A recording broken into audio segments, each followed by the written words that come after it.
नमस्कार।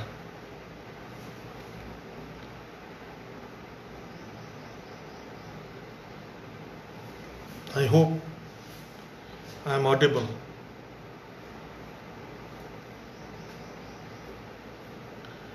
At the outset,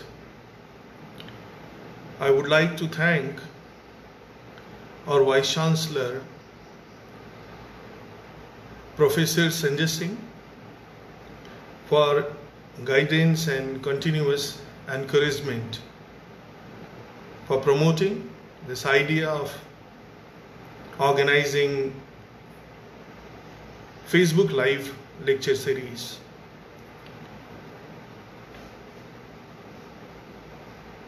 I want to thank our social media publicity team also for supporting this idea, and particularly our social media champion, Dr. Alka, for her tireless work despite many odds. As we all know that the beginning of any journey is very important, and if we take steps in the right direction, there is every possibility of achieving our goals which we set at the initial stages. In this journey, we got the support of our Dean Academic Affairs, Professor Rana Pratap Singh, who was a speaker for the inaugural session, and Professor Preeti Saxena, Professor Sunita Mishra, Dr. Sarvesh Singh, for helping the social media team to continue this lecture series.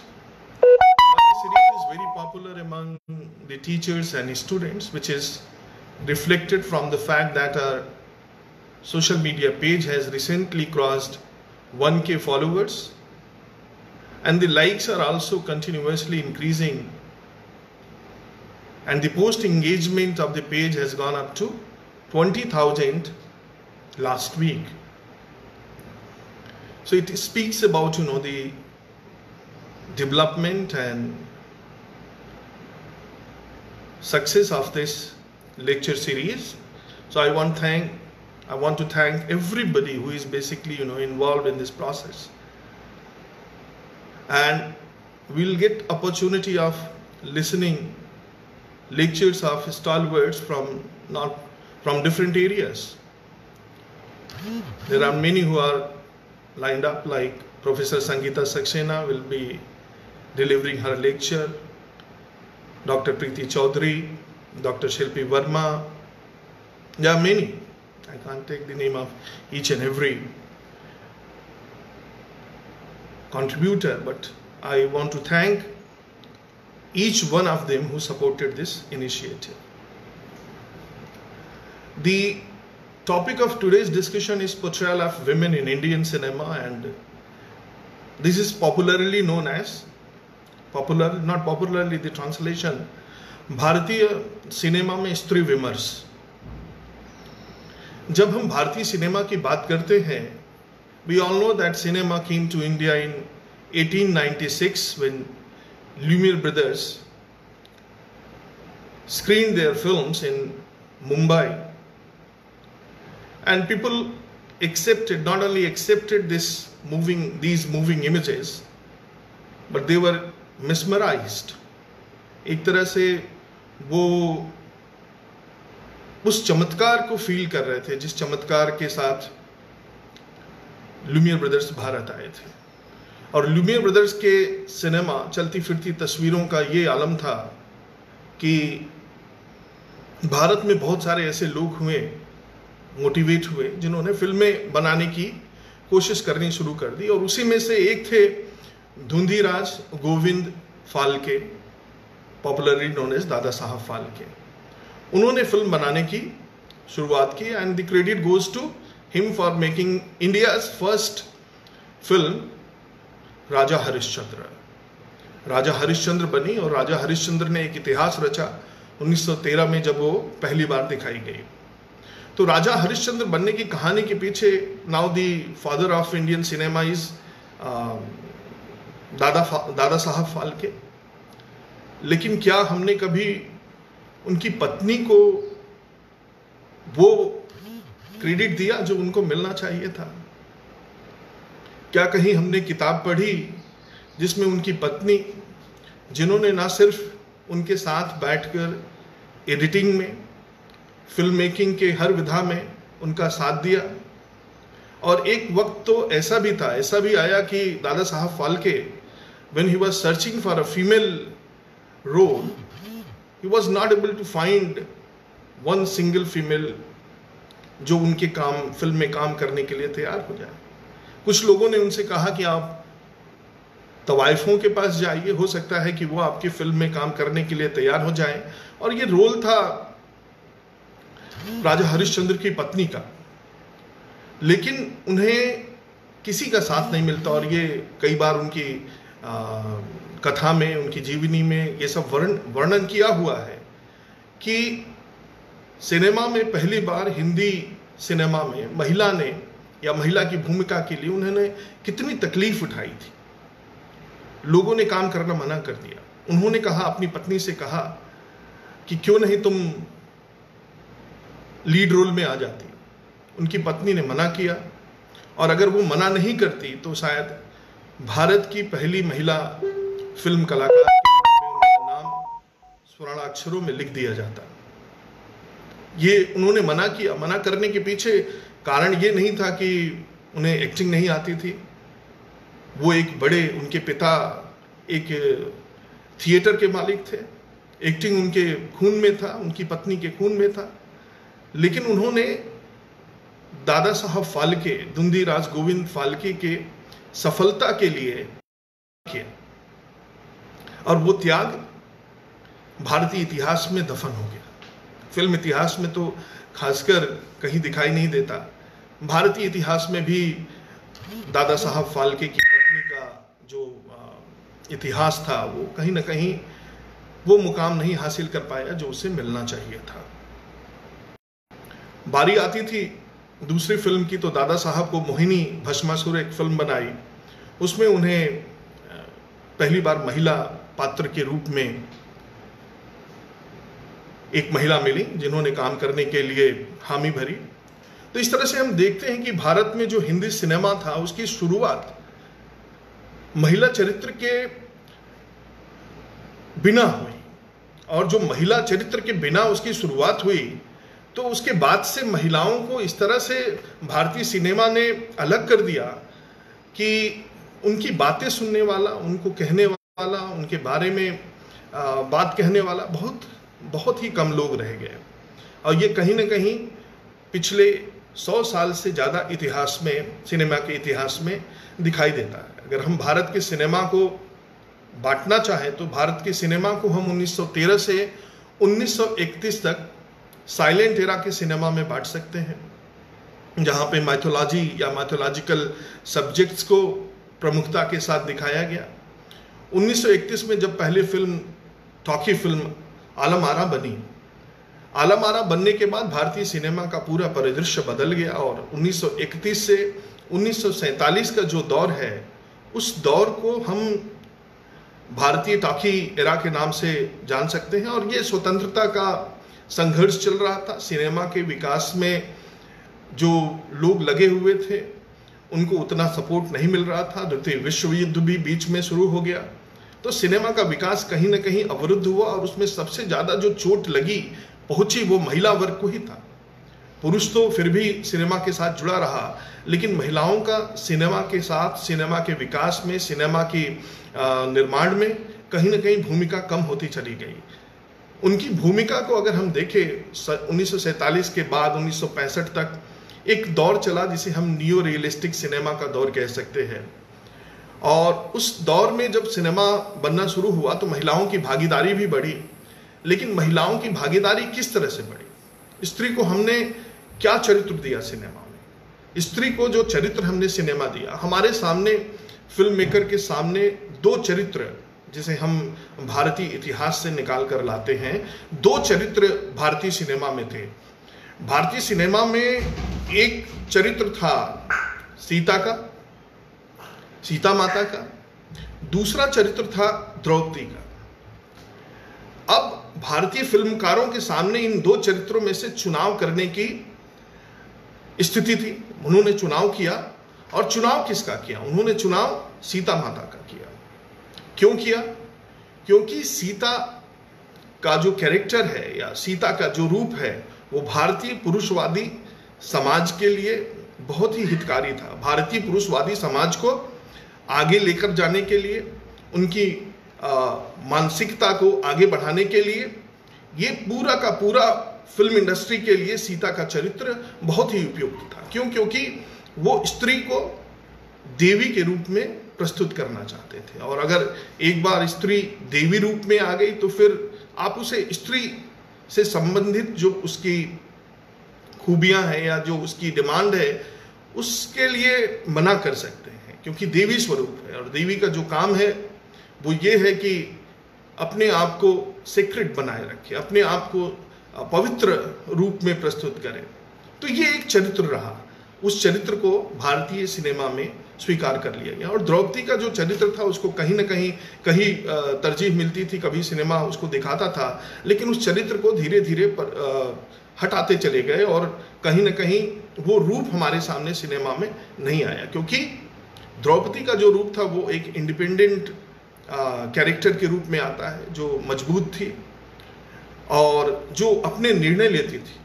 तो cinema में स्त्री को अपना निर्णय लेने का अधिकार कभी कभी मिला है, और कई बार तो ऐसा रहा है कि सिनेमा, पूरा का पूरा सिनेमा इस तरह से चलता रहा कि स्त्री एक ऑब्जेक्ट के रूप में सामने आई है।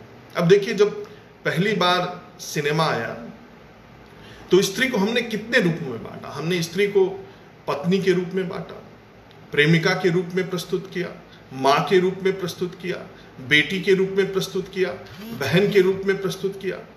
लेकिन सिनेमा जिस भी रूप में आया, उस रूप में, अगर हम 1936 की बात करें, एक फिल्म आई अछूत कन्या, जिसके निर्देशक थे फ्रैंज ऑस्टिन, जिसमें अशोक कुमार और देविका रानी ने काफी महत्वपूर्ण भूमिका निभाई थी। और ये कहानी थी एक ब्राह्मण लड़के की और एक दलित लड़की की कहानी थी। हमें दाद देनी चाहिए कि उस समय एक ब्राह्मण लड़के और एक दलित स्त्री की कहानी को सिनेमा के माध्यम से फ्रैंज ऑस्टिन लेके आए थे। जो समाज था, उस समाज में जो दलित या छुआछूत की जो पूरी की पूरी सामाजिक व्यवस्था थी, उसके खिलाफ भी ये सिनेमा खड़ा हुआ। इस सिनेमा में जो मुख्य पात्र है उसके पिता और दलित हीरोइन के जो पिता है, उनके बीच दोस्ती है। लेकिन कहीं ना कहीं उस सिनेमा में भी स्त्री को स्वतंत्र नहीं होने दिया। अगर आप देखें, जब दोनों प्यार करने लगते हैं और शादी करना चाहते हैं तो सामाजिक बंधन उन्हें कहीं ना कहीं रोकता है। और अंत क्या होता है? उस स्त्री की कहानी देखिए कि वो स्त्री अपने प्रेमी जो ब्राह्मण युवक है उसके साथ शादी नहीं कर सकती। फिर जिस दलित लड़के से उसकी शादी तय की गई है, उसके मन में ये शक पैदा किया जाता है कि इसके संबंध उस ब्राह्मण लड़के से हैं, और सिर्फ इस आधार पे कि उसके संबंध उस ब्राह्मण लड़के से हैं, वो अपनी पत्नी, होने वाली पत्नी की हत्या करने तक पहुंच जाता है। और अंत में मैं निर्देशक को कहूंगा कि उन्होंने स्त्री को सिर्फ इसीलिए रखा है कि उसे सर्वोच्च बलिदान देना पड़े, स्त्री को सर्वोच्च बलिदान देना पड़े। और वही सर्वोच्च बलिदान 1936 में अछूत कन्या के माध्यम से देविका रानी ने दिया, जब दो पुरुषों की लड़ाई को खत्म करने के लिए उन्होंने ट्रेन के सामने उस ट्रेन को रोकने की कोशिश की और उसमें अपने आप को न्यौछावर कर दिया। तो ये सिनेमा का नैरेटिव था 1936 में। जिस समय सिनेमा का नैरेटिव इस तरह से शुरू हुआ तो ये पुरुषवादी मानसिकता की शुरुआत थी। 1936 में पुरुषवादी मानसिकता की शुरुआत सिनेमा के माध्यम से थी, जो हमारी माँ, बहनों, बेटियों को घरों में बैठने और पवित्र रहने की शिक्षा देने का काम करने लगा। सिनेमा ने कभी भी ऐसा मौका नहीं दिया जिसमें ये खुद खड़ी होके अपने हक की लड़ाई लड़े।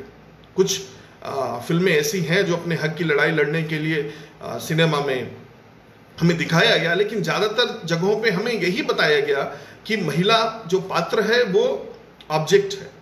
अब 1936 में अछूत कन्या से हम जब बाहर आते हैं तो बहुत सारी ऐसी फिल्में आती हैं, मदर इंडिया जैसी फिल्में आती है जहां पे माँ की भूमिका में स्त्री को दिखाएगा। बहुत ही मजबूत चरित्र है नरगिस का मदर इंडिया में। लेकिन आप उस चरित्र के बाद देखें तो जो दौर चला, उस दौर में एक फिल्म आई संगम, जिसे राज कपूर ने निर्देशित किया। संगम फिल्म जब आती है तो उस फिल्म में राज कपूर, और ये भारत की ऐसी फिल्म है जिसमें 2 बार इंटरवल हुआ है। ये भी ध्यान देने की बात है, नेट की परीक्षा में ये प्रश्न आ जाता है कि भारत की पहली फिल्म बताएं जिसमें 2 बार इंटरवल हुआ। तो संगम वो फिल्म है जिसमें 2 बार इंटरवल हुआ। इस फिल्म में स्त्री चरित्र को देखिए। इसमें राज कपूर स्वयं है, निर्देशक हैं और कलाकार भी हैं, राजेंद्र कुमार हैं और बैजयंती माला है। राज कपूर सुंदर उनका नाम है, राजेंद्र कुमार गोपाल हैं और बैजयंती माला राधा है। राधा गोपाल से प्यार करती है लेकिन सुंदर राधा से प्यार करते हैं। गोपाल और सुंदर मित्र हैं। गोपाल मित्रता की खातिर राधा को कहते हैं कि तुम्हें बलिदान देना पड़ेगा, राधा को बलिदान देना पड़ेगा। तो राधा तो वस्तु हो गई, मतलब प्यार वो गोपाल से करती है, लेकिन गोपाल ने बिना विवाह के, अब देखिए भारतीय समाज में किस तरह के विचार को सिनेमा रख रहा है कि गोपाल राधा से प्यार करता है लेकिन गोपाल जो है अभी शादी नहीं हुई है या फिर उस तरह के संबंध नहीं है, पर गोपाल जो है पूरे हक के साथ राधा से कहता है कि तुम सुंदर से शादी करो। क्यों? क्योंकि सुंदर मेरा मित्र है और मित्रता की धर्म का निर्वाह करने के लिए मैं तुमसे बलिदान मांगता हूं। ये कौन सी मित्रता थी? क्या राधा मित्र नहीं थी? क्या सिर्फ मित्रता पुरुष के बीच हो सकती है? स्त्री पुरुष की मित्र नहीं हो सकती? ये समाज में बड़ा प्रश्न खड़ा किया इस फिल्म ने। संगम ने एक बहुत बड़ा प्रश्न खड़ा किया जिसमें ये तथ्य सामने आया कि एक स्त्री और पुरुष मित्र नहीं हो सकते, मित्र 2 पुरुष ही हो सकते हैं, जिसमें गोपाल और सुंदर की मित्रता के कारण बलिदान देना पड़ा। और यहां पर मैं राधा के चरित्र को भी एक तरह से ये कहना चाहूंगा कि राधा ने अपने आप को उनका गुलाम मान लिया। अगर सुंदर ये कह रहे हैं कि आप मित्रता के लिए गोपाल से शादी कर लीजिए, तो जो राधा का चरित्र था, जो निर्देशक, चूंकि राज कपूर एक पुरुष निर्देशक है तो पुरुषवादी मानसिकता इस फिल्म में है। इसकी जगह कि वो सुंदर से ब्याह करती या शादी करती, संबंध रखती, वो गोपाल के साथ जाना पड़ता। और फिर उसके बाद जब शादी हो जाती है, देखिए संबंध स्त्री के ऊपर जो पुरुष का अपना विचार थोपना था वो यही नहीं खत्म हो जाता। शादी करने के बाद गोपाल को एक पत्र मिल जाता है और वो पत्र में पता चलता है कि इनके शादी के पहले किसी से मित्रता रही है, संबंध रहे। उस संबंध के लिए वो किसी भी हद तक कत्ल करना, मर्डर करना और ये जानकारी हासिल करना कि आपका किससे संबंध है। मतलब स्त्री शादी के पहले भी स्वतंत्र नहीं है, शादी के बाद भी स्वतंत्र नहीं है। स्त्री स्वतंत्रता को भारतीय सिनेमा ने इतनी बुरी तरह से एक दायरे में कैद कर दिया कि हमारा पूरा समाज जब एक आम आदमी फिल्म देखता है और फिल्म देखकर निकलता है तो उसे ये लगता है कि नहीं, स्त्री के शादी के पहले संबंध तो मतलब गुनाह है, वो एक पवित्र वस्तु है और पवित्र वस्तु की पवित्रता भंग हो जाएगी अगर वो शादी के पहले किसी से संबंध बनाती है। लेकिन उस पवित्रता का पैमाना पुरुष पर नहीं था। पुरुष शादी के पहले किसी से भी संबंध बना सकता था और ये 1936 में भी यही बात थी। 1936 में जो फिल्म थी अछूत कन्या, उस अछूत कन्या में भी जिस दलित स्त्री से विवाह करने की बात चल रही है उसका किसी और से संबंध है, लेकिन वो किसी और से संबंध होने के बाद भी अपनी स्त्री से पवित्रता की उम्मीद करता है और पवित्रता की उम्मीद में वो हत्या जैसे अपराध करने की भी बात करता है। तो ये जो नैरेटिव भारतीय सिनेमा ने स्त्री के लिए गढ़ा, शुरुआत की, वो नैरेटिव आम आदमी के अंदर लगातार समाता चला गया और देखिए उसका कितना बड़ा असर है कि आज भी हम भारतीय सिनेमा की इस नैरेटिव की दासता से मुक्त नहीं हो पा रहे। आज भी स्त्री और पुरुष में संबंध का मतलब होता है कि समाज उसको किसी और नजरिए से देखता है। उसका कारण हिंदी सिनेमा। जब एक बहुत बड़ा कलाकार सलमान खान जैसा कलाकार अपनी फिल्म में कहता है, या उसकी फिल्म में मोहनीश बहल कहते हैं कि दो जवान लड़का लड़की दोस्त नहीं हो सकते। अब किस तरह की बातें हम समाज में लेकर जा रहे हैं जब हम ये कहते हैं कि दो जवान लड़का लड़की दोस्त नहीं हो सकते, तो स्त्री लेकिन वहीं पे है, दो जवान लड़का लड़की दोस्त नहीं हो सकते, तो स्त्री स्वतंत्रता को एक दायरे में कैद करने का प्रयास किया जाता है। और स्त्री स्वतंत्रता जब उस दायरे में बंध के रह जाती है, और कहीं ना कहीं स्त्री भी है जिसने अपनी इस भूमिका को स्वीकार किया।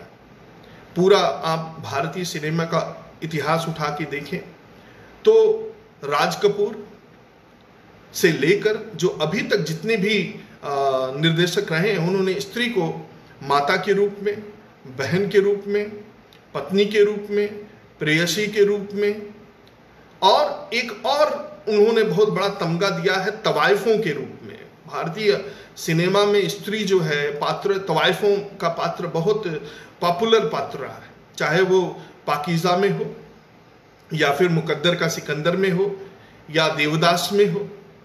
तो कुछ ऐसे पात्रों को अपनी सुविधा अनुसार पुरुषवादी मानसिकता के कारण विकसित किया गया, जिससे कि समाज में इन सारी चीजों को एक्सेप्टेंस मिल सके। और वो एक्सेप्टेंस क्या था? जो प्रॉमिस्क्यूअस बिहेवियर महिला के लिए एक लज्जा का विषय है, वो प्रॉमिस्क्यूटी पुरुष के लिए एक बड़ा प्राइज माना जाने लगा। अब देखिए, एक अगर महिला के पुरुष संबंध है, मान लीजिए अपने विवाहेतर संबंध है, तो उस महिला के लिए जो शब्द इस्तेमाल किए जाते हैं उन शब्दों को मैं यहाँ स्क्रीन पे बोल नहीं सकता।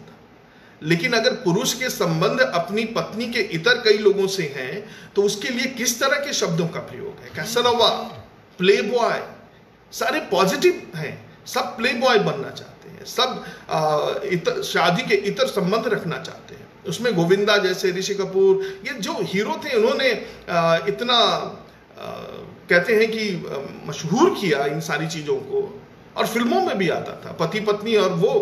तो पति पत्नी और वो में पति के ही संबंध किसी और से होते थे, पत्नी के संबंध किसी और से हों, ऐसी फिल्में अगर आपने देखी हो तो उसकी संख्या आप उंगली पे गिन सकते हैं।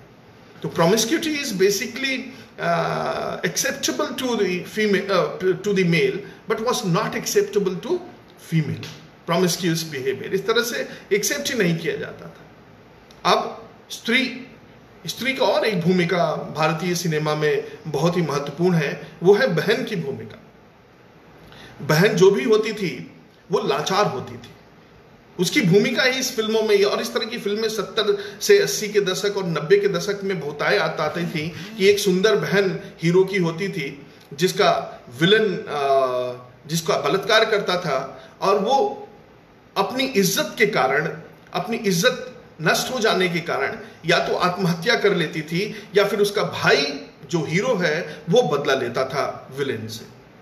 अब समाज के सामने एक प्रश्न तो उठाना था ना कि अगर किसी स्त्री का बलात्कार होता है तो क्या ये स्त्री की इज्जत जाती है? कदापि नहीं। स्त्री की इज्जत नहीं जाती है, समाज की इज्जत जाती है। लेकिन समाज में किस तरह का संदेश दिया गया, समाज में हमारे अखबारों ने आप भरा पड़ा है, आप देख लीजिए अखबारों को, फिल्मों को, कि उन्होंने पोर्ट्रे क्या किया कि स्त्री की अगर इज्जत लूट लेता है कोई व्यक्ति जो एंटागोनिस्ट है, तो उस स्त्री के सामने रास्ते क्या है? रास्ता दिखाया गया, सब फिल्म ने रास्ता दिखाया, आत्महत्या। क्या रास्ता दिखाया है फिल्म ने कि आप आत्महत्या कर लीजिए, आपका भाई जो पुरुष है उस आत्महत्या के बाद बदला लेगा। स्त्री क्यों नहीं खड़ी हो पाई? कुछ एक सिनेमा में स्त्री को खड़ा किया गया। आप इंसाफ का तराजू एक बहुत बड़ी फिल्म है, लेकिन इंसाफ का तराजू देखने क्यों गए लोग? इसलिए देखने नहीं गए कि इंसाफ के तराजू में स्त्री जीरत अमान का बलात्कार होता है, उसकी बहन का बलात्कार होता है, इसलिए देखने गए क्योंकि उसमें जो है जो सीन है उसको देख के लोगों की पुरुषवादी मानसिकता को शांति मिली। तो बलात्कार भी, स्त्री का बलात्कार पुरुष की पुरुषवादी सोच को ही कहीं ना कहीं शांत करने के लिए सिनेमा में था। वो बलात्कार से दुखी नहीं था, बलात्कार को उसने एक माध्यम बना लिया सिनेमा ने प्रचारित करने का, प्रसारित करने का। और ये जो माध्यम बना, इसके कारण समाज में विसंगतियां बढ़ती चली गई। अखबार में जब भी आप केस पढ़ते हैं तो आप ये लिखा जाता है कि 5 लोगों ने मिलके स्त्री की आबरू लूटी, इज्जत लूटी। क्या एक बलात् संबंध इज्जत होता है? क्या बलात् संबंध जो बनाए जाते हैं उससे स्त्री की इज्जत खत्म हो जाती है? क्या उसके बाद स्त्री का जीवन खत्म हो जाना चाहिए? सिनेमा ने तो यही हमें बताया है, सिनेमा हमें यही सिखाता चला गया कि नहीं, उसके बाद तो स्त्री का जीवन ही नहीं है, आप आत्महत्या कर लो। इस तरह की फिल्में बहुत आती रही कि आत्महत्या कर लो, अब तो आपकी इज्जत खत्म हो गई। क्यों? क्योंकि उन्होंने स्त्री को देवी बना दिया। सिनेमा ने स्त्री को, मैंने आपको शुरू में ही बताया था कि सीता या द्रौपदी, तो भारतीय सिनेमा ने सीता के चरित्र को पकड़ा, द्रौपदी को त्याग दिया। क्यों? क्योंकि वो उनके नैरेटिव से मेल नहीं खाता था। अगर द्रौपदी होती तो वो अपने लिए खड़ी होती, अपने अधिकारों के लिए खड़ी होती। लोग महाभारत को द्रौपदी के लिए, द्रौपदी जिम्मेदार मानते कि द्रौपदी के कारण महाभारत हुआ। कई बार कहते हैं कि उनकी दृष्टि के कारण महाभारत हुआ, दुर्योधन के ऊपर उन्होंने जो दृष्टि डाली, जो बातें कही, उसके कारण महाभारत हुआ। लेकिन भारतीय सिनेमा जो दर्शन हमें देता रहा है उसमें स्त्री को लगातार कमजोर करने वाला दर्शन भारतीय सिनेमा द्वारा हमें दिया जाता रहा, प्रस्तुत किया जाता रहा, जिसके कारण स्त्री हमेशा से समाज में कमजोर होती चली गई और स्त्री अपराधों पर में बाढ़ आती चली गई। आप समाज में बलात्कार बढ़ते चले गए, समाज में स्त्री संबंधित अत्याचार बढ़ते चले गए और स्त्री ही स्त्री के लिए, स्त्री के कष्ट के लिए जिम्मेदार है। इसमें सिनेमा का आप योगदान देखिए। 70 से 80 और 90 के दशक में बहुत सारी ऐसी फिल्में आई जिसमें दहेज की समस्या को उठाया गया। लेकिन जब दहेज की समस्या को उठाया गया तो उसमें पुरुष का चेहरा क्रूर था, पर दहेज मांगने वाली स्त्री जो है वो माँ होती थी, बहन होती थी, भाभी होती थी। तो स्त्री पात्र को ही स्त्री पात्र के खिलाफ खड़ा कर दिया सिनेमा में। हो सकता है कि सिनेमा ने समाज से कुछ सच्चाइयाँ, कुछ सच्चे किस्से लिए हो, लेकिन स्त्री को स्त्री के खिलाफ खड़ा करने का जो नैरेटिव था वो भी सिनेमा ने बखूबी इस्तेमाल किया। और सिनेमा लगातार इस तरह के नैरेटिव का इस्तेमाल पिछले 100 साल से करता चला जा रहा है। और हम स्त्री स्वतंत्रता की बात करते हैं, स्त्री के खिलाफ बात करते हैं कि किस तरह से उसके खिलाफ केसेस कम हो, लेकिन केसेस तब तक कम नहीं होंगे जब हम एक ऐसे प्रभावी माध्यम को लगातार इस तरह का सिनेमा दिखाने की इजाज़त देते रहेंगे। अब देखिए, आपके सामने 2 और फिर मैं उदाहरण देता हूं जिससे आपको स्पष्ट होगा कि सिनेमा, किस तरह का सिनेमा भारत में बढ़ता चला गया। विवाहेतर संबंध पे 2 फिल्में बनी थी। एक फिल्म बनाई थी अमोल पालेकर ने पहेली के नाम से, जिसमें शाहरुख खान, अमिताभ बच्चन थे, और उसी तरह से विवाहेतर संबंध में मर्डर नाम पर एक फिल्म बनी थी जिसकी टैगलाइन यही थी कि इसमें इतने किसिंग सीन है, इसमें इतनी सारी चीजें हैं। पहेली का नाम लेवा कोई नहीं बना, पता चला। और आज की दुनिया में मर्डर के गाने, मर्डर फिल्म, मर्डर के पात्र हर तरफ चर्चित हैं।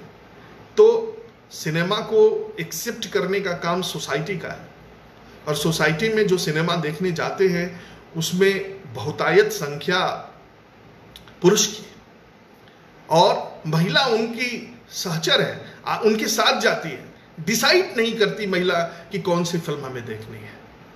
लेकिन जब महिला डिसाइडिंग फैक्टर में आएगी तो सिनेमा बदलेगा, और वो सिनेमा बदलना भी शुरू हो गया। उस सिनेमा में बदलाव भी आना शुरू हुआ, और उस बदलाव के आने के पीछे फिल्म मेकर नहीं थे। उस बदलाव के आने के पीछे कहीं ना कहीं कुछ ऐसे लोग थे जिन्होंने उसमें अपनी भूमिका निभाई। सत्यजीत रे हो, जिन्होंने पाथेर पांचाली में सर्वोदया के माध्यम से एक बड़ा स्त्री चरित्र खड़ा किया 1955 में। ऋत्विक घटक है जिन्होंने अपने फिल्म मेघ ढाका तारा में एक बेटी के माध्यम से एक बेटी का चरित्र, इतना बढ़िया चरित्र मेघ ढाका तारा में ऋत्विक घटक ने खड़ा किया, जिसमें वो बेटी, देखिए उसमें भी एक माँ को अपनी बेटी का दुश्मन दिखाया गया। तो ये सिनेमा हमें स्त्री पात्रों को आपस में लड़ाते रहने का भी काम करता रहा है। ऋत्विक घटक ने जब ये फिल्म मेघ ढाका तारा बनाई थी तो उसमें जो बेटी का चरित्र है वो अपने पूरे परिवार को पालती है। उसकी छोटी बहन उसके जो मंगेतर है उसके साथ संबंध बना के शादी कर लेती है। पूरे परिवार को पालने के बाद पहली बार उसे महसूस होता है कि मैं क्या कर रही हूँ। उसकी माँ अपनी बेटी की शादी नहीं होने देती। क्यों? क्योंकि अगर बेटी की शादी हो जाएगी तो परिवार कौन चलाएगा। एक तरह का स्वार्थ था, लेकिन परिवार के लिए वो स्वार्थ जायज था। लेकिन जब उसी बेटी को टीबी हो जाता है, टीबी नाम की भयंकर बीमारी 1950 के दशक में थी, तो वो बेटी जब अपने पिता से कहती है रोते हुए कि मैं जीना चाहती हूँ, मैं आप लोगों के साथ रहना चाहती हूँ, पर समाज उसे स्वीकार नहीं करता है। उस इंडिपेंडेंट बेटी को स्वीकार नहीं करता क्योंकि वो समाज और सामाजिक मान्यताओं के इतर कोई बात करती थी, इंडिपेंडेंट होना चाहती थी, स्वयं से जीना चाहती थी। और सिनेमा स्वयं से जीती हुई स्त्री के चरित्र को गढ़ने का काम नहीं कर रहा था, इसीलिए सिनेमा कमजोर फिल्में बनाता चला गया। भारतीय सिनेमा का इतिहास 100 साल से ज़्यादा है, लेकिन आप ईरानियन सिनेमा देखें, ईरानियन सिनेमा के इतर हम कहीं खड़े नहीं हो पाते। इतनी सारी फिल्में हैं जो अवार्ड पा रही, लेकिन हमारी फिल्में अवार्ड क्यों नहीं मिल रही? उसका कारण कहीं ना कहीं यही स्त्री की उपेक्षा है। और जब भारत में स्त्री की उपेक्षा की गई, उसको बैक सीट पे बिठा दिया गया, तो हमारे सिनेमा में भी वही हुआ। सिनेमा में एंटरटेनमेंट था, मनोरंजन था, सारी चीज़ें थी, लेकिन स्त्री को स्थान नहीं मिला। ये स्थान अब मिलना शुरू हुआ है। ये इसके लिए श्याम बेनेगल को हम कह सकते हैं कि जब उन्होंने पहली फिल्म अंकुर बनाई थी, जिसमें शबाना आजमी की भूमिका थी, अंकुर फिल्म में देखिए स्त्री शबाना आजमी और ठाकुर की जो पत्नी है उसके माध्यम से श्याम बेनेगल ने दो विभिन्न वर्गों की स्त्रियों के चरित्र को समाज के सामने दिखाया। एक स्त्री अंकुर में है, वो ठाकुर की पत्नी है, जो उसे पता है कि ठाकुर के विवाहेतर संबंध है किसी महिला से, लेकिन वो अपने पति के संबंधों का विरोध करने की हिम्मत नहीं कर पाती क्योंकि वो इंडिपेंडेंट नहीं है। अंकुर में आप देखिए श्याम बेनेगल ने बनाया। दूसरी महिला है शबाना आजमी, जो दलित महिला है और वो इंडिपेंडेंट है, अपने पति के साथ रहती है, लेकिन जो अब देखिए इतिहास फिर दोहरा रहा है। जो ठाकुर है, उस ठाकुर का पुत्र वो भी शबाना आजमी के साथ संबंध रखना चाहता था और शबाना आजमी को विभिन्न तरीकों से लुभाता रहा, लेकिन शबाना ने उसकी हर लुभावनी चीजों को अस्वीकार किया। तो यहां पे देखिए जो एक वर्ग है जिसे हम उच्च वर्ग कहते हैं, उच्च वर्ग की जो महिला है वो सोने के पिंजड़े में कैद महिला है। उसका कारण क्या है? उसके पास सोने का पिंजड़ा है। ठाकुर की स्त्री है, ब्राह्मण की स्त्री है, उच्च वर्ग की स्त्री है, लेकिन उसके पास जबान नहीं है, स्वतंत्रता नहीं है, वो बोल नहीं सकती, अपने विचार नहीं प्रकट कर सकती। क्यों? क्योंकि उसे अपने सामाजिक मान्यताओं के अनुसार चलना है। वो उस ठाकुर को छोड़कर नहीं जा सकती। क्यों? क्योंकि सामाजिक मान्यताएं ऐसी हैं। अगर उसने ऐसा कदम उठाया तो हो सकता है कि धरती पे उसका जीवन ही उस समय आखिरी सांस ले। इस तरह के विचार सिनेमा ने आगे बढ़ाए। और फिर पहले वो स्त्री होकर अपने पति से धोखा खाती है, फिर उसका बेटा जो एक और पुरुष है वो दूसरा व्यक्ति बनता है जो धोखा देता है, और वो मां होके भी अपने बेटे को नहीं रोक पाती, पत्नी होके अपने पति को नहीं रोक पाती है। और सिनेमा हमें लगातार, और वहीं पे अगर आप उस दलित स्त्री को देखें, शबाना आजमी ने जिसकी शानदार भूमिका निभाई है, वो इंडिपेंडेंट है, वो अपने पति के साथ बराबरी से खड़ी है। और अंत में जब वो प्रेग्नेंट होती है और उसके ठाकुर के बेटे के गुंडे उसके पति को मारते हैं तो अपने पति को बचाने के लिए खड़ी हो जाती है। उस फिल्म का अंत बहुत ही ओपन एंडेड है, जिसे श्याम बेनेगल ने रखा है कि ठाकुर की घर पर एक छोटा बच्चा पत्थर मारता है। बड़े ही ओपन एंडेड अंत किया है उन्होंने। तो ये कहीं ना कहीं रेजिस्टेंस को दिखाता है, पर वो रेजिस्टेंस व्यक्ति में तो आया, महिला में नहीं आया। वो रेजिस्टेंस महिला पात्र में नहीं दिखाई दिया। तो वो महिला पात्र कब मुक्त होगी? अभी भी मुक्ति का मार्ग वो 1970 की बात थी। 1974 में अंकुर आई, जिसे कई सारे नेशनल अवार्ड मिले, लेकिन महिला को मुक्ति का मार्ग नहीं मिला। फिर 1976 में श्याम बेनेगल ने मंथन बनाई, जिसमें स्मिता पाटिल एक्टिंग कर रही थी। स्मिता पाटिल भी दलित महिला का पात्र निभाती रही हैं। यहाँ कौन था उसमें? गंगा प्रसाद मिश्रा, जो जमींदार है, जो दूध डेयरी का मालिक है, वो गांव पे उसकी डेयरी पे कब्जा है। और डॉक्टर राव जब उस गांव में आके लोगों को आत्मनिर्भर बनाने के लिए डेयरी उद्योग को प्रमोट करना चाहते हैं, तो गंगा प्रसाद मिश्रा से कहीं ना कहीं उनका सामना होता है। और यहां भी देखिए, जो डॉक्टर राव की पत्नी है, वो डॉक्टर राव की पत्नी डॉक्टर राव के काम में बाधा करती हैं। लेकिन स्मिता पाटिल अपने दलित होने के बावजूद, अपने उस जाति से होने के बावजूद बड़ी मजबूती के साथ डॉक्टर राव के साथ खड़ी हो जाती है। ये भारतीय समाज का चरित्र है। हम जहां पे कहते हैं कि अगड़े समाज की स्त्री मुक्त नहीं है, कहीं नहीं मुक्त है, सोने के पिंजरे में कैद है। उसके पास सब कुछ है, धन है, दौलत है, सारी चीजें हैं, सिर्फ स्वतंत्रता नहीं है।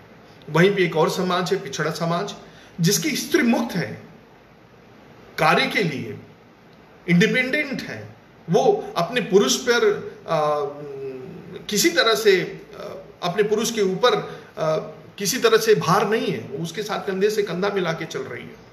तो स्त्री जो मुक्ति का मार्ग सिनेमा खोज रही थी 1970 में, 1974 में, लेकिन स्त्री मुक्ति का मार्ग सिनेमा को धीरे धीरे आके पोस्ट मॉडर्निज्म में दिखाई देने लगा। अब क्या हुआ, जब पोस्ट मॉडर्निस्ट सिनेमा हमारा आया, 1993 में एक फिल्म आई थी दामिनी, अगर आप लोगों को याद हो। इस फिल्म में राजकुमार संतोषी ने बड़े डायलॉग हैं, अमरीश पुरी हैं, सनी देओल हैं और मीनाक्षी शेषाद्री हैं। बड़ा डायलॉग है। एक स्त्री बहुत ही अच्छा जीवन जी रही है और उस जीवन के बीच एकाएक एक ऐसी घटना हो जाती है कि उसका अस्तित्व पूरा का पूरा प्रश्न चिन्ह लग जाता है। वो अपने एक रिश्तेदार को अपनी नौकरानी से बलात्कार करते हुए देख लेती है और उसके खिलाफ खड़ी हो जाती है। उसका ये दोष माना जाता है। उसका पूरा परिवार ये चाहता है कि दामिनी अपने आरोपों को, अपने जो आरोप लगाए थे उसको वापस ले ले। पूरा परिवार उसके पीछे पड़ जाता है और उसके पति को मजबूर किया जाता है कि दामिनी को मजबूर करे। तो यहां पे पहली बार स्त्री इंडिपेंडेंस, उसे एक सनी देओल के रूप में एक ऐसा वकील मिलता है जो उसकी लड़ाई लड़ता है। लेकिन अब देखिए ना, पति भी साथ नहीं देता। पति क्यों नहीं साथ देता? क्योंकि स्त्री सच्चाई के लिए खड़ी हो गई थी। स्त्री एक ऐसे कार्य के लिए खड़ी हो गई थी जिसके लिए स्त्री को हमेशा से पीछे के बैकडोर पे रखा जाता है।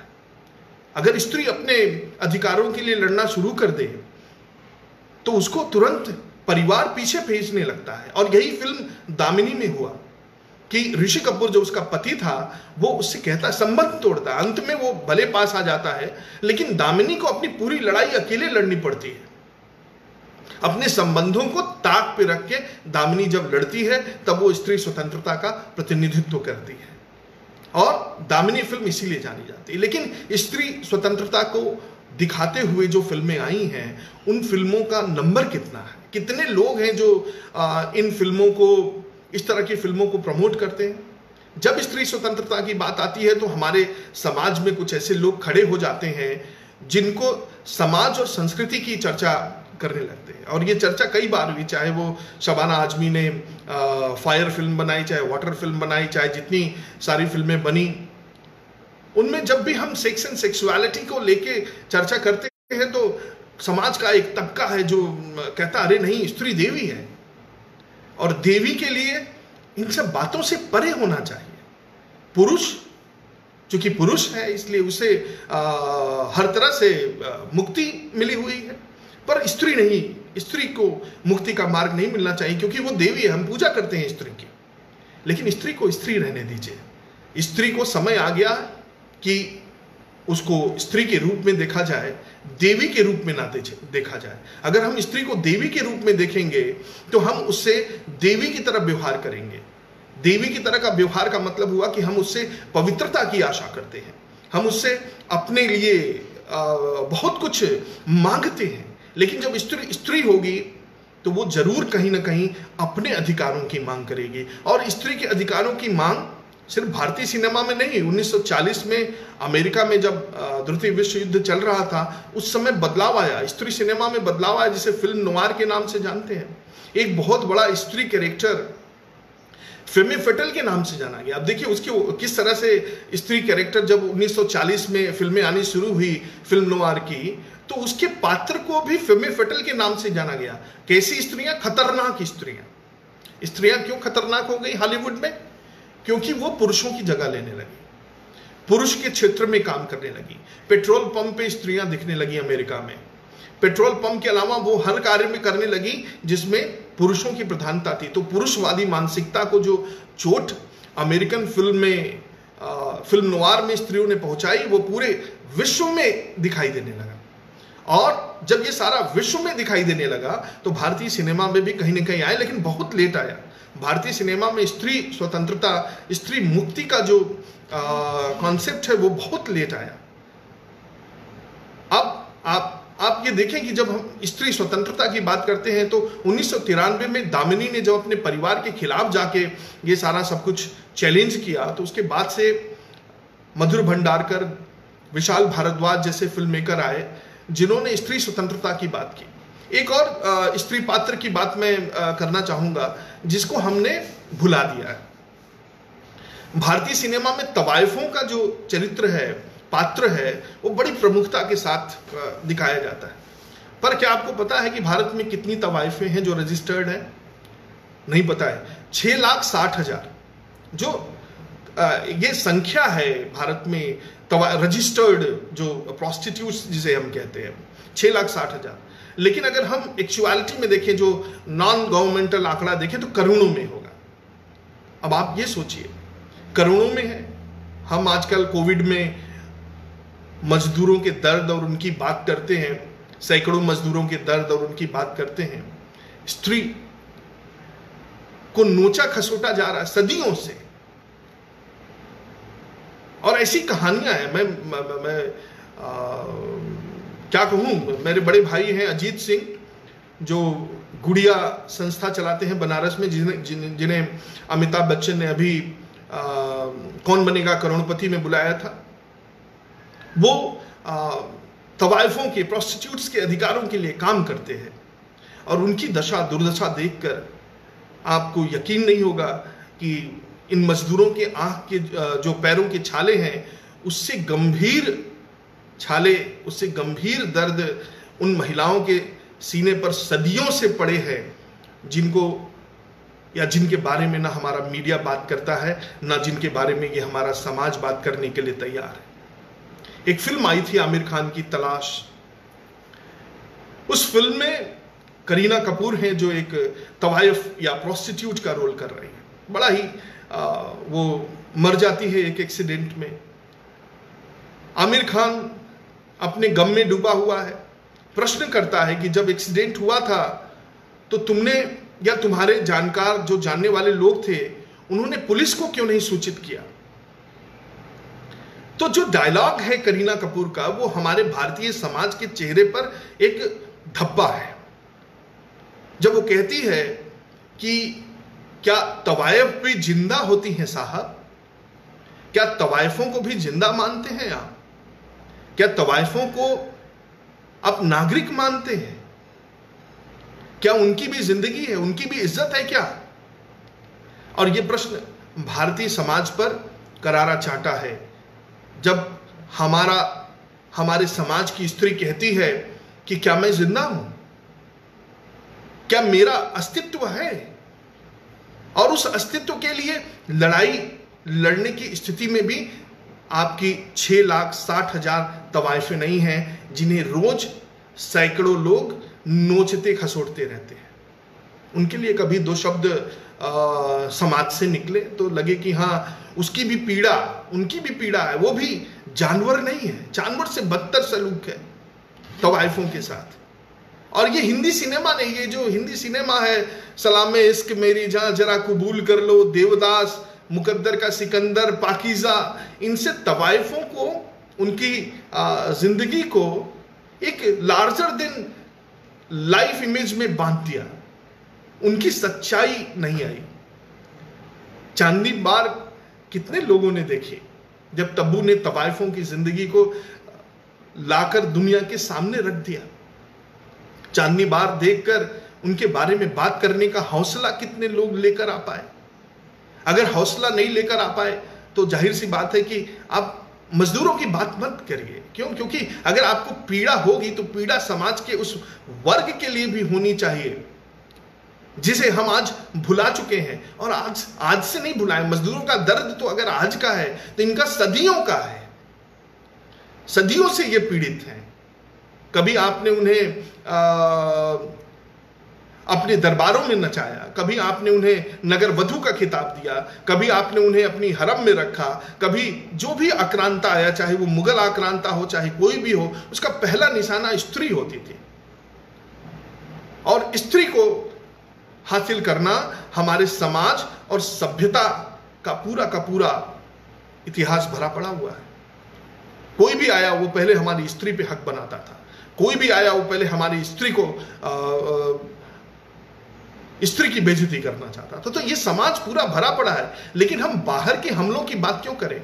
हम जो स्त्री पर अंदर से हमले हो रहे हैं उन हमलों की बात क्यों ना करें? हमारा समाज स्त्री पर जो अंदर से हमले हो रहे हैं उनको क्यों नहीं रोक पा रहा है? उसके पीछे कहीं ना कहीं हमारी पुरुषवादी मानसिकता है। जब हम थिएटर के अंधेरे में रेप सीन देखते हैं तो उस रेप सीन से सीख लेने की जगह अगर हम फ्रायड के सिद्धांतों की तरह एंजॉय करते हैं तो आप ये मान लीजिए कि स्त्री को कभी भी न्याय नहीं मिलेगा। और स्त्री के न्याय के लिए ऐसे सीन नहीं होने चाहिए। आप जो रेप सीन दिखाते हैं उससे कहीं कोई बदलाव नहीं आता, किसी की मानसिकता में बदलाव नहीं आता, बल्कि कई लोगों को उसी से कई तरह के अपराध करने की जानकारी मिल जाती है। ये स्त्री स्वतंत्रता का मार्ग अगर आपको खोजना है तो उस मार्ग को खोजने के लिए आपको स्त्री को समझना पड़ेगा। और स्त्री को समझने के लिए उसको आपने पत्नी के रूप में समझ लिया, माँ के रूप में समझ लिया, प्रेयसी के रूप में समझ लिया, बेटी के रूप में समझ लिया, आपने उसको तवायफ बना दिया, लेकिन स्त्री नहीं रहने दिया। पर समाज बदल रहा है और स्त्री की कहानी भी बदल रही है। चिंता मत करिए, स्त्री बदलने लगी है, क्योंकि स्त्री इसलिए बदलने लगी है, अब पढ़ी लिखी स्त्री का समाज आ गया है, पढ़े लिखे लोगों का समाज आ गया है, जहां पे सेक्स एंड सेक्सुअलिटी को एक आधार बना के नहीं देखा जा रहा है। और उस पढ़े लिखे समाज में लेकिन अभी भी विरोध है।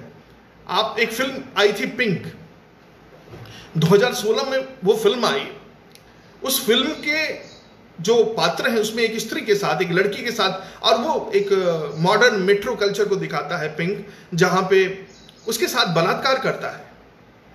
लेकिन पूरी फिल्म में वो पुरुष क्या साबित करना चाहता है कि ये जो लड़की है ये कई लोगों के साथ संबंध इसने बनाए हैं, और जब कई लोगों के साथ संबंध बनाए हैं तो मैंने भी संबंध बना लिया, तो क्या बुरा किया?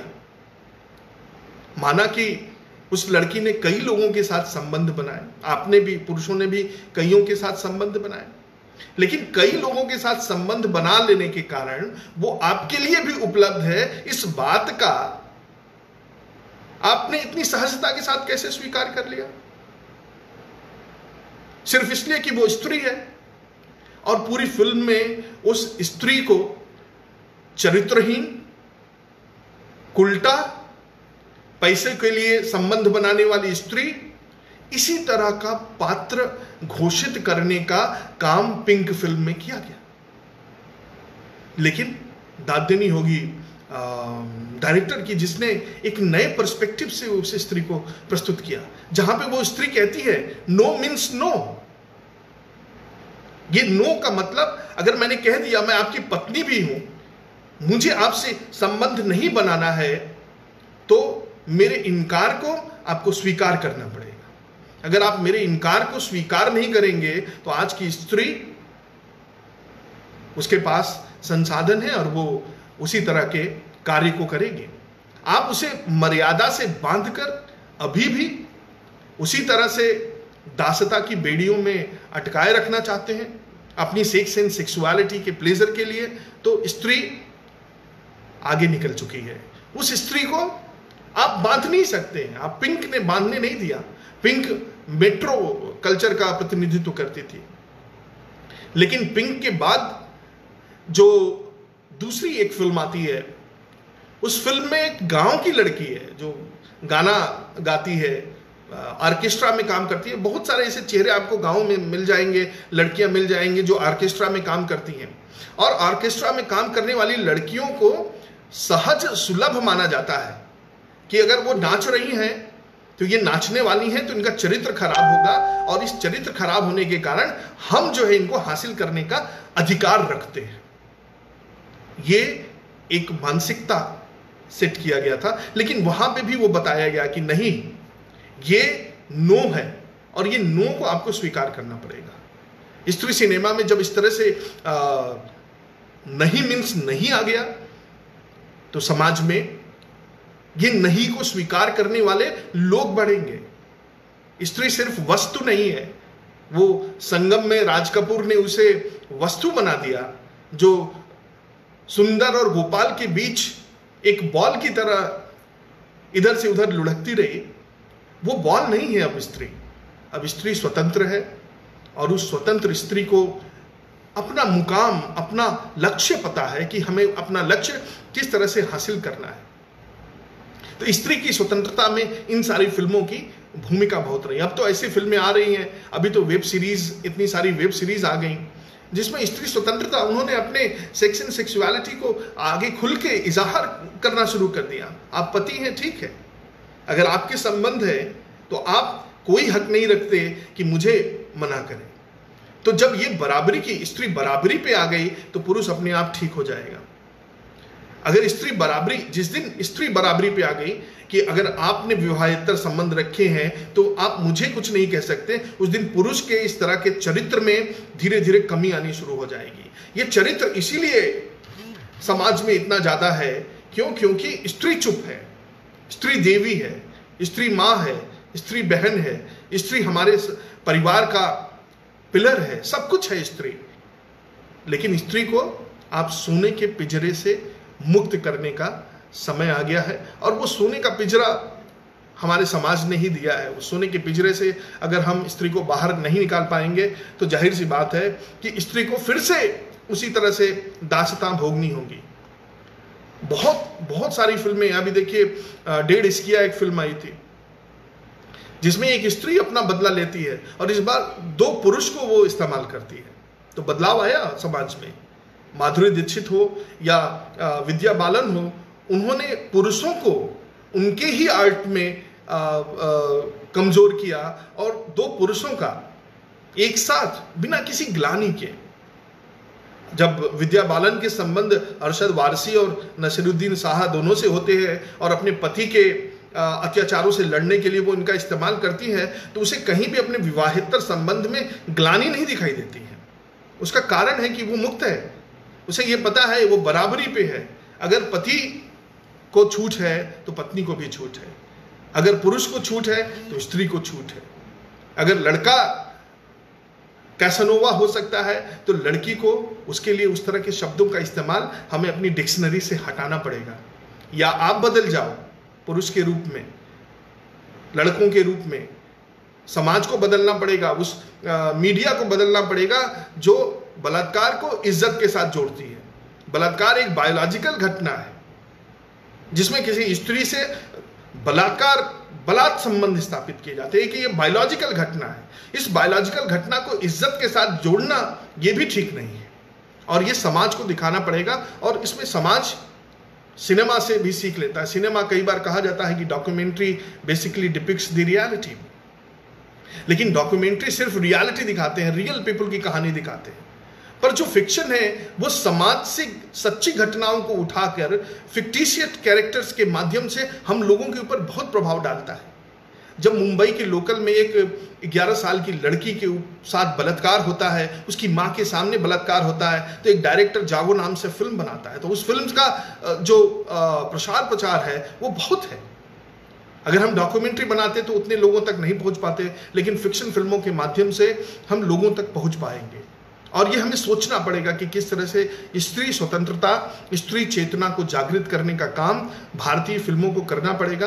अगर भारतीय फिल्में स्त्री स्वतंत्रता की बात नहीं करती हैं तो उनको नकार दिया जाएगा। आने वाले समय में फिल्में नकार दी जाएंगी, और यही कारण है कि स्त्री चेतना से संबंधित फिल्में आजकल सफल हो रही हैं। थप्पड़ जैसी फिल्म आई, जो कई लोग कहते हैं कि एक थप्पड़ से क्या होता है हमारे समाज में हो सकता है सबके घरों में लड़ाई झगड़े होते हों, पति पत्नी के बीच लड़ाई झगड़े होते हैं, लेकिन आज थप्पड़ जो फिल्म है वो स्त्री की जो आत्मशक्ति है उसको केंद्रित करके बनाया गया। ये नहीं कि एक थप्पड़ के कारण परिवार बिखर जाएगा। एक थप्पड़ परिवार के बिखरने का आधार हो सकता है। निर्देशक उसके माध्यम से स्त्री चेतना को जगाना चाहता है, जिसमें जो उसकी चेतना सो चुकी है उस चेतना को झकझोरने का काम थप्पड़ ने किया है कि अब आप सबल हो, अबला नहीं हो, आप नारी के रूप में समाज का मुकाबला कर सकते हो। और उस समाज के मुकाबला करने के लिए आपके पास आर्थिक आधार भी आ चुका है। इसीलिए सिनेमा बदल गया। नारी बदली तो सिनेमा बदला। क्यों? क्योंकि नारी के पास शक्ति आई। तो इसीलिए मेरा यह कहना है कि अगर आपको समाज में बदलाव करना है तो पहले आर्थिक बदलाव बहुत जरूरी है। चाहे वो दलित वर्ग हो, चाहे वो पिछड़ा वर्ग हो, चाहे वो ऐसी जाति हो जिसमें महिला या पुरुष को पीछे की तरफ धकेल दिया गया है, उस वर्ग में अगर आर्थिक बदलाव आता है तो अपने आप सामाजिक बदलाव और सामाजिक चेतना में बदलाव आ जाएगा। क्यों? क्योंकि आज स्त्री को समाज स्वीकार करने लगा है। आज स्त्री चेतना को, स्त्री सेक्स एंड सेक्सुअलिटी को, प्रोमिस्क्यूटी को समाज स्वीकार करता है। कई ऐसी घटनाएं हमने समाज में देखी हैं जिसमें किसी स्त्री की मंगनी इसलिए टूट जाती थी क्योंकि उसकी शादी के पूर्व किसी से मित्रता थी, या किसी स्त्री की इसलिए शादी नहीं होती थी समाज में क्योंकि उसकी मंगनी टूट गई है। तो इस तरह के समाज से बाहर निकलने का समय आया है कि स्त्री मंगनी टूटने से स्त्री की शादी नहीं रुक सकती। और अब तो स्त्री शादी ही सब कुछ है, ऐसा कुछ नहीं है, ऐसा भी कुछ नहीं। अब आप देखिए द 4 मोर शॉट्स एक वेब सीरीज आई है, कहने को तो ये वेब सीरीज है, और 4 स्त्रियों की कहानी है, और वो चारों स्त्री पोस्ट मॉडर्निस्ट स्त्री का प्रतिनिधित्व करती हैं। जिसमें एक जो एडवोकेट है वो अपने पति से संबंध 10 साल के बाद अपनी बेटी के होने के बावजूद संबंधों को से अलग हो जाती है। दूसरी स्त्री है जो भारतीय कॉन्सेप्ट को लेकर चल रही है, जो वर्जिनिटी के कॉन्सेप्ट को लेकर चल रही है। तीसरी है जो लेखिका है। चौथी है जो आपकी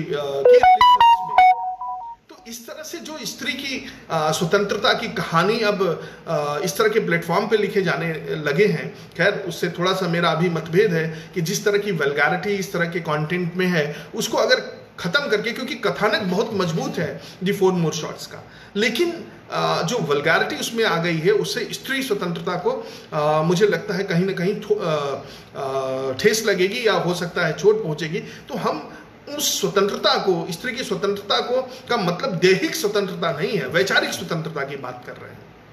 अगर दैहिक स्वतंत्रता भी स्त्री की वहां पे आती है तो उससे किसी को गुरेज नहीं होना चाहिए। स्त्री क्या पहनती है, क्या खाती है, क्या पीती है, या स्त्री किस तरह से विचार व्यवहार करना चाहती है, उसमें हमें आपत्ति करने वाले कोई नहीं है। अगर स्त्री इस बात के लिए आपत्ति पुरुष पर नहीं उठाती है कि आप क्या पहनते हैं, आप क्या खाते हैं, आप कहाँ जाते हैं। लेकिन समाज बदलेगा, ये उसी रूप में बदलेगा जब हम 20 साल की अपनी बेटी के साथ 8 साल के अपने बेटे को नहीं लगाएंगे। क्यों? क्योंकि 20 साल की बेटी बाहर निकलती है तो परिवार 8 साल के बेटे को उसके साथ भेज देता है कि जा तू बेटी की रक्षा करना। जब इस सोच में बदलाव आएगा, जब बेटी अकेले निकलेगी और अपनी रक्षा करने के लिए 8 साल के भाई की उसको जरूरत नहीं होगी, तो समाज में स्त्री की स्थिति, स्त्री की दशा, स्त्री की जो स्थान है उसमें बदलाव आएगा। और भारतीय फिल्मों में बदलाव जो आ रहा है उसको स्वीकार करने की ज़रूरत है, और अगर हम उसको स्वीकार नहीं कर रहे हैं तो कहीं ना कहीं हम स्त्री स्वतंत्रता, अपने समाज, अपनी सामाजिक चेतना के साथ गुनाह कर रहे हैं। मेरा यही कहना है।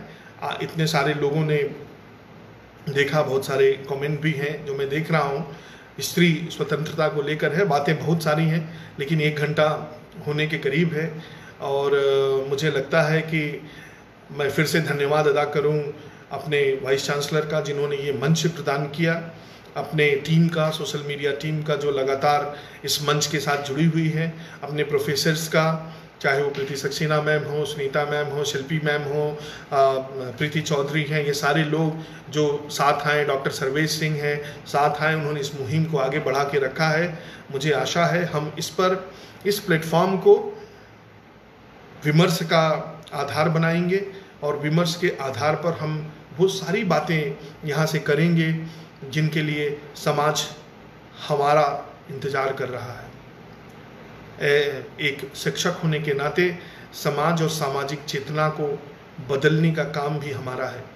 उसके लिए हमें लगातार प्रयास करना पड़ेगा, और ये लगता है कि ये समाज और सामाजिक चेतना, अगर हमारे इस प्रयास से थोड़ा बहुत भी बदलाव आता है तो निश्चित ही हम धन्यवाद के पात्र होंगे। धन्यवाद।